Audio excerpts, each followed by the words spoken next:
Coronavirus, le déconfinement commence dans certains pays, l'OMS appelle à la prudence. Après l'Espagne lundi, l'Autriche a commencé mardi à sortir de son confinement, avec une réouverture prudente de ses petits commerces et de ses jardins publics, à la faveur d'un ralentissement de la pandémie de coronavirus constaté en Europe, mais aussi à New York. Parmi les premiers pays de l'UE à avoir invité ses habitants à rester chez eux, la petite république alpine se veut aussi à la pointe en matière de déconfinement, avec une reprise d'activité des commerces non essentiels. Je me réjouis de pouvoir acheter à nouveau des fleurs, confie Anita Kakak, 75 ans, une retraitée sortie tout express sous un soleil printanier, près de la gare Westbahnhof de Vienne. Fatih Altin, gérant d'un petit magasin de réparation de téléphones portables, se réjouit également de pouvoir réouvrir son échoppe. J'ai perdu 5 à 6 000 € de chiffre d'affaires et j'ai dû licencier mon unique employé, soupire-t-il. Les clients doivent cependant impérativement porter un masque. L'Autriche compte moins de 400 morts du Covid-19 pour une population de 9 millions d'habitants, comparable à celle de la seule ville de New York. Plusieurs pays envisagent désormais de lui emboîter le pas dans les prochaines semaines. Le pire est passé lundi, le président français Emmanuel Macron a évoqué une levée des restrictions et une réouverture progressive des écoles à compter du 11 mai en France, premier des grands pays les plus touchés, près de 15 000 décès, à s'engager dans cette voie. L'épidémie commence à marquer le pas, a relevé le chef de l'État français. Les bars, restaurants ou cinémas y resteront toutefois fermés jusqu'à nouvel ordre, tout comme les frontières, avec les pays non européens. Aux États-Unis, le pire est passé à New York, a également estimé le gouverneur de l'État de New York Andrew Cuomo, tandis que le président Donald Trump a évoqué un plateau de l'épidémie. À lire aussi, coronavirus en Belgique, la surcharge des hôpitaux a pu être évitée très durement frappée, avec plus de 18 000 morts, et étranglée économiquement, l'Espagne s'est résolue lundi à autoriser les travailleurs à reprendre le chemin des usines et des chantiers, sous conditions strictes. 10 millions de masques y ont été distribués par des policiers et des volontaires dans les métros et les gares. Également à l'arrêt quasi total depuis plus d'un mois, l'Italie, plus de 20 000 morts, a elle aussi autorisé des réouvertures localisées et très limitées de certains commerces. 4 mois après l'apparition du nouveau coronavirus en Chine, la pandémie a fait plus de 117 000 morts et provoqué le confinement de plus de la moitié de l'humanité. Le ralentissement de sa progression en Europe et aux États-Unis ne doit pas provoquer de relâchement incontrôlé, a prévenu l'Organisation mondiale de la santé, OMS, soulignant que le virus est 10 fois plus mortel que la grippe H1N1 apparue en mars 2009 au Mexique. Le risque de réintroduction et de résurgence de Covid-19 va continuer, a averti son patron, Tedros Adhanom Ghebreyesus, soulignant que le Covid-19 constituerait une menace jusqu'à la mise au point et la distribution d'un vaccin sûr et efficace. Retrouver tout notre dossier sur le coronavirus à New York, le pire est passé, si nous continuons à être intelligents, a relevé le gouverneur André Cuomo. Si nous faisons quelque chose de stupide, vous verrez ces chiffres remonter dès demain, a-t-il prévenu. À l'échelle des États-Unis, où la pandémie fait encore plus de 1500 morts par jour, la décision de rouvrir l'économie sera la plus importante de ma vie, a reconnu le président Donald Trump. Son conseiller scientifique Anthony Fauci a estimé que l'économie pourrait redémarrer graduellement en mai grâce à un début d'amélioration des principaux indicateurs de la propagation. Mais, nouveau couac dans une gestion souvent critiquée, la Maison-Blanche a dû démentir que Donald Trump entendait limoger le très respecté épidémiologiste, après que le président eut retweeté un message contenant la mention Virez Fauci. La reprise du travail, bien entamée en Chine après la levée des mesures de confinement, est toutefois loin d'être à l'ordre du jour dans de nombreux autres pays. En Inde, le Premier ministre Narendra Modi a annoncé mardi la prolongation au moins, jusqu'au 3 mai du confinement de son pays de 1,3 milliard d'habitants, la plus grande population au monde soumise à ce genre de mesures. Au Royaume-Uni, le pays n'a toujours pas passé le pic de l'épidémie, a relevé le ministre des Affaires étrangères Dominic Raab, qui dirige provisoirement le gouvernement en l'absence de Boris Johnson.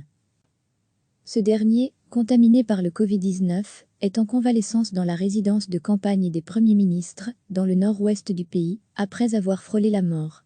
Au Gabon, le confinement ne fait que débuter à Libreville, la capitale, tandis qu'au Nigeria, il est prolongé de 2 semaines, dans un climat social tendu doublé d'une multiplication des actes criminels.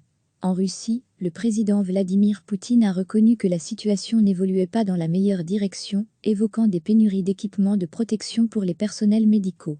La ville de Moscou a lancé un système de laissez-passer électronique pour les déplacements. Partout, la pandémie affecte tout particulièrement les plus pauvres, comme les enfants des rues de Dakar, au Sénégal. La mendicité, ça ne marche plus, explique l'un d'eux, Bamba Sek. En Équateur, les autorités disent aux gens restez chez vous, mais ne voient pas plus loin, déplore Washington Angulo, 48 ans, porte-parole d'un bidonville de Guayaquil. Nous étions dans le besoin avant, et maintenant c'est pire. Au Mexique, les personnels soignants souffrent d'être considérés comme des pestiférés, alors qu'ils sont célébrés dans de nombreux autres pays. Je ne sais pas de quoi j'ai le plus peur, du virus ou de ceux qui nous agressent, confie Ariadna, une infirmière de 27 ans à Mexico. Recevez chaque matin l'essentiel de l'actualité. Après l'Espagne lundi, l'Autriche a commencé mardi à sortir de son confinement, avec une réouverture prudente de ses petits commerces et de ses jardins publics, à la faveur d'un ralentissement de la pandémie de coronavirus constaté en Europe, mais aussi à New York. Parmi les premiers pays de l'UE à avoir invité ses habitants à rester chez eux, la petite république alpine se veut aussi à la pointe en matière de déconfinement, avec une reprise d'activité des commerces non essentiels. Je me réjouis de pouvoir acheter à nouveau des fleurs, confie Anita Kakak, 75 ans, une retraitée sortie tout express sous un soleil printanier, près de la gare Westbahnhof de Vienne. Fatih Altin, gérant d'un petit magasin de réparation de téléphones portables, se réjouit également de pouvoir réouvrir son échoppe. J'ai perdu 5 à 6 000 € de chiffre d'affaires, et j'ai dû licencier mon unique employé, soupire-t-il. Les clients doivent cependant impérativement porter un masque. L'Autriche compte moins de 400 morts du Covid-19 pour une population de 9 millions d'habitants, comparable à celle de la seule ville de New York. Plusieurs pays envisagent désormais de lui emboîter le pas dans les prochaines semaines. Le pire est passé lundi, le président français Emmanuel Macron a évoqué une levée des restrictions et une réouverture progressive des écoles à compter du 11 mai en France, premier des grands pays les plus touchés, près de 15 000 décès, à s'engager dans cette voie. L'épidémie commence à marquer le pas, a relevé le chef de l'État français. Les bars, restaurants ou cinémas y resteront toutefois fermés jusqu'à nouvel ordre, tout comme les frontières, avec les pays non européens. Aux États-Unis, le pire est passé à New York, a également estimé le gouverneur de l'État de New York Andrew Cuomo, tandis que le président Donald Trump a évoqué un plateau de l'épidémie. Degré à lire aussi, coronavirus en Belgique, la surcharge des hôpitaux a pu être évitée très durement frappée, avec plus de 18 000 morts, et étranglée économiquement, l'Espagne s'est résolue lundi à autoriser les travailleurs à reprendre le chemin des usines et des chantiers, sous conditions strictes. 10 millions de masques y ont été distribués par des policiers et des volontaires dans les métros et les gares. Également à l'arrêt quasi total depuis plus d'un mois, l'Italie, plus de 20 000 morts, a elle aussi autorisé des réouvertures localisées et très limitées de certains commerces. 4 mois après l'apparition du nouveau coronavirus en Chine, la pandémie a fait plus de 117 000 morts et provoqué le confinement de plus de la moitié de l'humanité. Le ralentissement de sa progression en Europe et aux États-Unis ne doit pas provoquer de relâchement incontrôlé, a prévenu l'Organisation mondiale de la santé, OMS, soulignant que le virus est 10 fois plus mortel que la grippe H1N1 apparue en mars 2009 au Mexique. Le risque de réintroduction et de résurgence de Covid-19 va continuer, a averti son patron, Tedros Adhanom Ghebreyesus, soulignant que le Covid-19 constituerait une menace jusqu'à la mise au point et la distribution d'un vaccin sûr et efficace. Degré retrouvé, tout notre dossier sur le coronavirus à New York, le pire est passé, si nous continuons à être intelligents, a relevé le gouverneur André Cuomo. Si nous faisons quelque chose de stupide, vous verrez ces chiffres remonter dès demain, a-t-il prévenu. À l'échelle des États-Unis, où la pandémie fait encore plus de 1500 morts par jour, la décision de rouvrir l'économie sera la plus importante de ma vie, a reconnu le président Donald Trump. Son conseiller scientifique Anthony Fauci a estimé que l'économie pourrait redémarrer graduellement en mai grâce à un début d'amélioration des principaux indicateurs de la propagation.